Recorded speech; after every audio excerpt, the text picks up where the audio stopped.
My name is Finn Oldfield, and today I'm interviewing actors who have worked with an act. And today I'm here with David Chafer, who is an actor, producer, and training facilitator. I'm so looking forward to the day when I can sit in an auditorium. Yeah, There's that buzz of excitement, there's that hum, and then the lights start to go down, and you get that sense of adrenaline, don't you, just as it's about to start, whatever it is. And it's just, oh.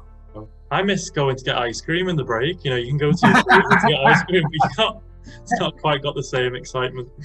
Well, it's a whole thing. We often, it's drink in the bar or a bite to eat beforehand, go to the theatre, and then a couple of drinks afterwards, and particularly friends and a chat and things like that.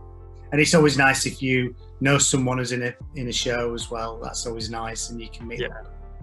Well, I'm very lucky in the sense that the producer bit of what I do, I run a theatre company. We take work into secondary schools. It's a company I co-run with a friend of mine who is a drama teacher.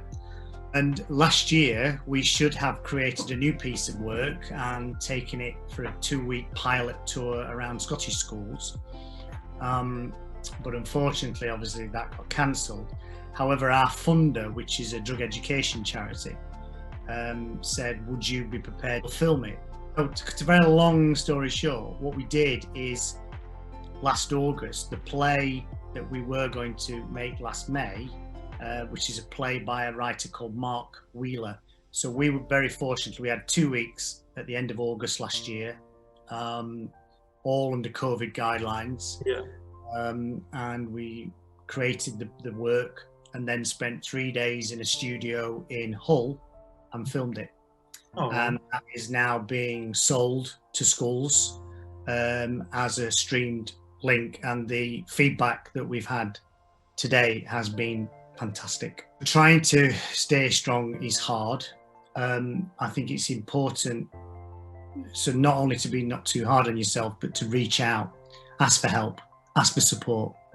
And you will have people within your family, within your friendship group, within your professional acquaintances. We're a pretty good bunch, I think, in our industry of being good mates. I've got so many good mates who I know I could ring and have a chat with, or text or whatever, and you can seek out someone to support you. Something I said last year as well, it was interesting, wasn't it, when everything first happened and first lockdown happened, there was this plethora of stuff going on online, and people were doing monologue after monologue and creating this and creating that. And I found it a little bit overwhelming, if I'm got to be honest with you. And I thought it was brilliant. I think it's incredibly important for all these people who are doing this kind of stuff. But I kept thinking, but what about all these people who aren't doing that? And how do they feel? So don't feel as though you've got to write the next blockbuster movie or write the next wonderful play that's going to end up at Sheffield Theatres or something like that. Just do little things, little baby steps, little wins every day. That's really interesting. That's came up twice now, listening to each other, and the power of just being there for someone and listening, because it sounds, as you said, simple and really obvious, but it's a thing that I don't think we do enough of it in our everyday lives. So is that what we should be doing to support each other right now? Just listen? I think that is part of it. It's a key part of it. I think empathy is the key. And a lot of people misunderstand what empathy means. And empathy is, to boil it down, it's trying to walk in someone else's shoes and really try and understand where they're coming from.